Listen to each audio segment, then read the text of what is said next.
This is a bridge over a railway line along Mombasa Road just next to the General Motors plant. On the morning of 17th May, the driver of this car heading out of town lost control and plunged to their tragic death on the railway track below, which would probably have been avoided had the guardrails along this road been there. Scrap metal dealers have always stood accused of acts of vandalism, but the Association of Iron and Scrap Metal Dealers has now distanced itself from this destruction of public utilities. We as responsible citizens equally condemn the vandalism that we have been seeing along our major highways, because these are major investments done by Kenyans, because it's our taxes. The association, which has over 300 registered members in Nairobi and engaging over 300,000 indirect actors in the sector, is hinting that the culprits could well be those from the informal sector. Deal with galvanized metals, which are mostly used on the roads. So most of it could be ending up maybe even in the Juakali sector and other areas where people use the galvanized. We strongly deal with mild steel.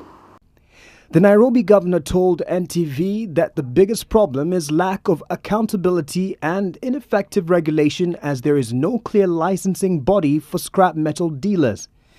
In the olden days, it was a requirement, accountability was ensured that the scrap metal dealers were licensed by the Commissioner of Police through a certificate of good conduct, and out there they were licensed, they were given certificate of good conduct by the PPOs.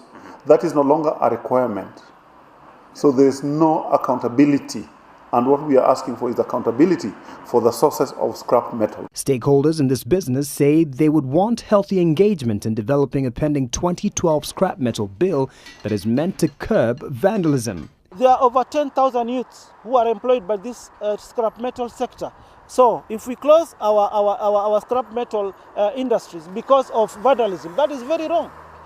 If there is vandalism on our highways, let us intensify our security. Let us man our highways. What is the work of the police on the highways? These are all the overloaded. On Tuesday this week, while on a tour, Transport and Infrastructure Cabinet Secretary Engineer Michael Kamau said export of all scrap metal has been banned to further clamp down on vandalism. Mark Masai, NTV.